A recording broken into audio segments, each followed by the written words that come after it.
autoridades federales presentaron el llamado Acuerdo Nacional contra la Extorsión. Es un poco la extensión de la ley que se aprobó, de las reformas incluso. Busca la armonización de todas las entidades de la ley general contra estos delitos. Bueno, veamos los detalles para que sea el preámbulo de nuestra conversación. Gobierno federal, estados y municipios celebraron el Acuerdo Nacional contra la Extorsión en la 52 sesión ordinaria del Consejo Nacional de Seguridad Pública, celebrada en Palacio Nacional. Se aprobaron por unanimidad 11 acuerdos, entre ellos el del fortalecimiento de la Estrategia Nacional contra la Extorsión. La presidenta Claudia Sheinbaum reconoció que este delito afecta a todos. Y hacerlo un delito que se persiga de oficio y que tenga una sanción mayor. ¿Qué virtud tiene esto? Pues que no recae en la víctima la denuncia, sino que se convierte en un delito que debemos perseguir todos.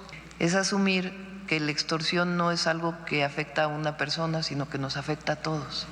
En meses pasados, desde el Ejecutivo se envió una iniciativa al Congreso de la Unión, donde se aprobaron penas de hasta 42 años de cárcel, que son la suma de una serie de agravantes. El secretario de Seguridad, Omar García Harfuch, presentó el Acuerdo Nacional contra la Extorsión. Que hoy presentamos ante este Consejo el Acuerdo Nacional contra la Extorsión. Un paso decisivo para enfrentar este delito con mayor rigor técnico y mejores instrumentos institucionales. Este acuerdo establece la armonización legislativa en los estados, la creación de áreas especializadas en las fiscalías y, en el caso donde ya existan, su fortalecimiento, el fortalecimiento de la operación del 089 y la elaboración de un manual nacional que unifique los procesos de recepción de denuncias, investigación y persecución de este delito. Apenas el martes pasado, en el informe mensual, el Gobierno de México reconoció que la extorsión es el único delito que ha incrementado, mientras que homicidio doloso o secuestro han ido a la baja. En su presentación ante el Consejo Nacional de Seguridad, la fiscal general de la República, Ernestina Godoy, reiteró la defensa de la autonomía del organismo que encabeza. Estoy convencida que la autonomía de la Fiscalía debe honrarse y garantizarse, pero con visión de Estado, con trabajo eficiente y con resultados. Combatiremos la impunidad garantizando el respeto a los derechos humanos. Impregnaremos en todas las estructuras de la Fiscalía la visión humanista del derecho penal, en que la que tiene como fin la paz por medio de la justicia, porque no existe paz sin justicia y no existe legitimidad sin cercanía con la sociedad. En el Consejo estuvieron presentes las y los gobernadores del país, quienes hicieron peticiones al Ejecutivo, además de respaldar los esfuerzos hechos en seguridad. Carlos Navarro, Heraldo Media Group.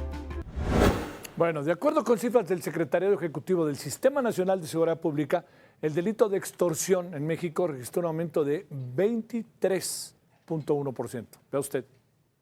Fíjese nada más, esto fue del pasado mes, en comparación con noviembre de 2019, de 2019 en contra del periodo de este mismo año.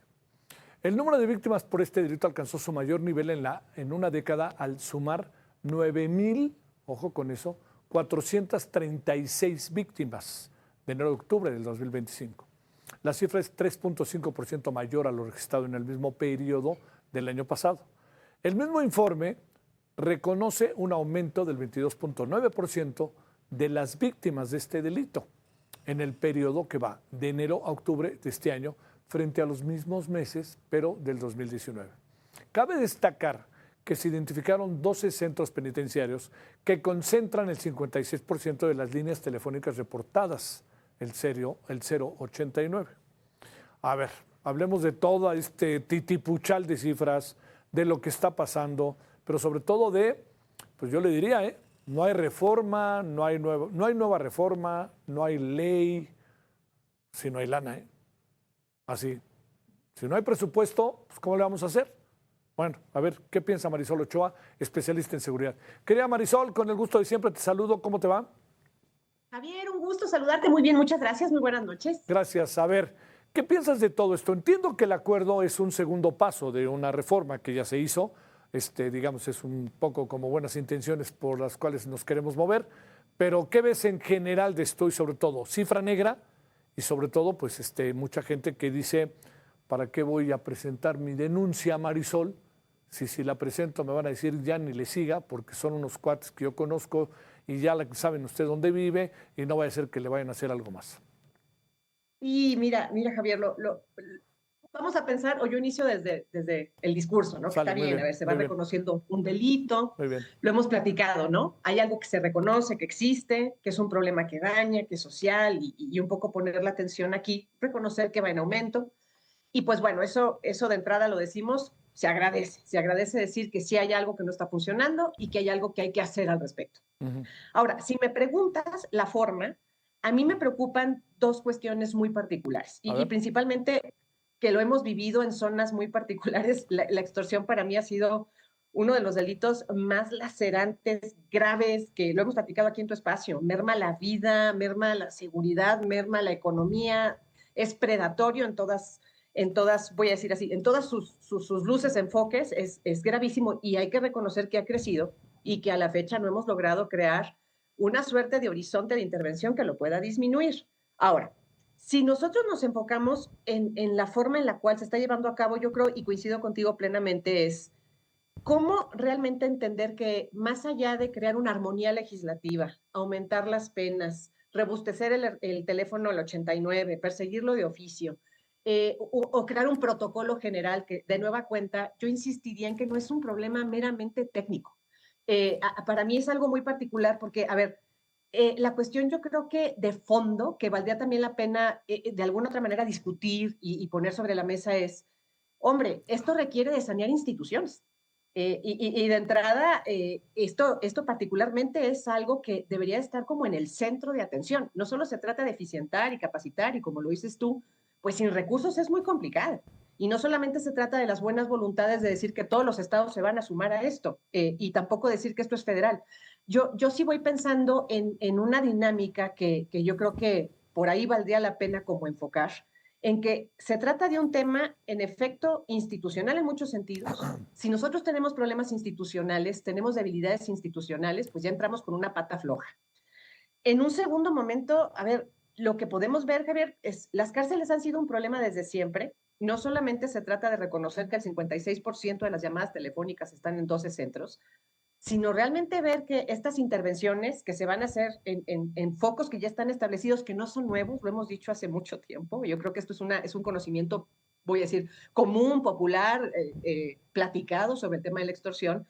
Un poco también valdría la pena decir cómo se va a intervenir esto, y a mí me interesaría también plantear en un tercer momento, a ver, algo que se ha estudiado mucho de la extorsión y que valdría la pena considerar más allá ahorita de cómo se está presentando y reconociendo el delito, es que el tema de extorsión, Javier, tiene dos vías. Una que finalmente es la oportunidad, que habrá que decirlo, en todos los recursos que la economía puede proveer en el registro de lo legal, es materia para la ilegalidad. Entonces, a mí a veces cuando hablamos de que estos delitos siguen, por ejemplo, y que aumentan es, en ningún momento se está hablando de crear verídicamente estudios focalizados para crear la prevención en sí de la extorsión. A ver, estamos hablando de estados como Michoacán, como Veracruz. A ver, que tú ya sabes que hay delitos estacionales, lo hemos dicho aquí, está el de la siembra, está, por ejemplo, voy a inventarlo, hay ciertos sectores productivos muy enfocados en cualquier rubro que ya sabes que también van a estar mermados. Tienes que hacer una suerte de análisis mucho más profundo de una geografía a nivel municipal para poder ubicar lo que puedes prevenir y cómo lo vas a prevenir y lo que ya está ahí, porque finalmente ahorita tenemos el caso de Uruapan, ¿no? Tienes todo un despliegue militar y todavía se están reportando extorsiones. Aquí el tema no solo se trata de que la víctima ya no denuncie, se trata también de que tienes que crear toda una construcción operativa para que justo en la propia intención de mermar la extorsión, pues es una cadena de mando muy compleja, donde lo que tienes que tener es una estrategia operativa que no, obviamente, implicaría el tema de la corrupción, instituciones sumamente fuertes y que al mismo tiempo tengan una suerte de cooperación a nivel estatal, porque en determinado momento una cuestión es que el Estado pueda reportar lo que le pasa o no pueda reportar lo que le pasa por la gravedad de la presencia criminal y la capacidad de reacción frente al delito. Entonces, creo que hay una cuestión, por eso te decía, no es meramente técnico. Es una cuestión que habría que reconocer como más de fondo y poder realmente entrarle a los temas que han hecho que la extorsión prolifere y crezca. Y sí poder crear distinciones muy serias y críticas de Si esto ha sido por una suerte de vulnerabilidad institucional que hay que reforzar, redes de corrupción que se han establecido y que han visto de las rentas extractivas, obviamente, un negocio que finalmente no se limita solo con la presencia de las autoridades. Y por otra parte tienes las capacidades institucionales. Y en el eje de todo este pensamiento, que si me permites un poco pensarlo, pues necesitas recursos y necesitas el tiempo para reestructurar. Es decir, ya tenemos que tener un aprendizaje mucho más elaborado de qué estados, qué municipios, qué periodos, qué rentas extractivas operan, la gravedad y presencias criminales. Sí. Oye, a ver, es que sí, eso va por ahí. A ver, ¿qué piensas respecto a la forma en que se va a instrumentar todo esto? O sea, hablo de dinero, hablo de mecanismos que el propio gobierno tenga para poder detectar rápidamente las cosas. La presidenta dice se debe de perseguir de oficio, y el gran temor ciudadano a que si yo me presento a presentar una denuncia me puede salir peor, porque a lo mejor a quien le presento la denuncia las cosas mucho no han cambiado. Entiendo que digan que han cambiado, pero mucho en la cotidianidad no han cambiado en los ciudadanos cuando van a presentar una denuncia. Entonces, ¿qué va a pasar cuando el ciudadano presente la denuncia, Marisol, y resulta que lo que decíamos al inicio, que el tipo te diga, pues no, ¿sabe qué? No creo que le convenga, ¿eh? Bueno, en fin, a ver, dejemos esos puntos sobre la mesa. No, yo estoy contigo, porque finalmente las experiencias históricas que hemos tenido, mucho de este delito que creció fue en efecto esa impotencia de decir, aquí se juega la vida, Javier. Sí. Si tú no tienes el respaldo institucional, por eso me refería al o tienes que sanear instituciones, y si no las hay, reconstruirlas, pues un poco es como una mirada muy autorreferencial, de nueva cuenta en cómo vas a implementar una estrategia de este calado y que al mismo tiempo pues tiene de alguna forma pues una crítica muy constructiva de que tienes que restaurar de alguna otra forma la cadena en cómo se va a implementar. Tu ciudadano vas y pones una denuncia, lo que vimos en algunos estados y municipios hace años y que en algunos sigue siendo recurrente, es que no puedes poner la denuncia. Finalmente, porque no solo es tu negocio lo que está en riesgo tu vida. Es decir, lo hemos visto no ahorita, es una historia que se repite y se repite. Por eso creo que esto debería de alguna otra manera también contemplar, pues, una estructura mucho más concreta en decir cómo vamos de alguna otra manera a implementar primero la protección ciudadana para poder garantizar que este delito se pueda perseguir. Entendemos que es dañino y que es social y que a todos nos afecta, por supuesto que sí, pero otra cosa es operativamente hacerlo funcionar.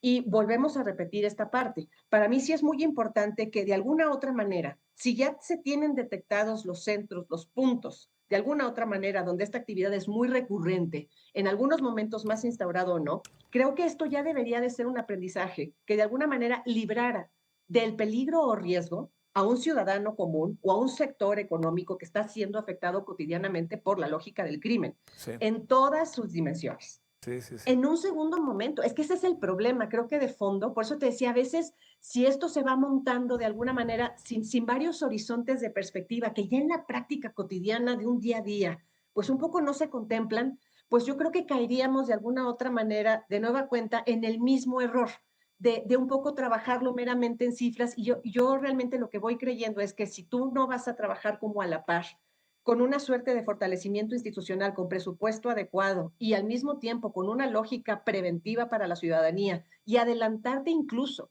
a que el propio sector se vea mermado, creo que volvemos a estar en un atolladero. Nadie está discutiendo que definitivamente qué bueno que se reconozca y que esté la voluntad, pero no voy a decirlo así, creo que falta todavía contemplar de alguna otra manera la causa operativa que se va a implementar en el día a día, que para mí es un gran problema, pensarlo. Sí, seguimos en el voluntarismo, ¿no? Es un poco ahí, por eso te decía, más allá de un tema técnico, yo diría, a ver, no, creo que más bien es un tema que ya para estas alturas tendríamos que tener como mucho más implementado en la operatividad y la prevención, más, el prevenirlo. Sí. Marisol, te mando un gran saludo, como siempre, y gracias que tengas buena noche y que estuviste con nosotros. Al contrario, siempre es un placer. Buenas noches. Hasta luego, gracias.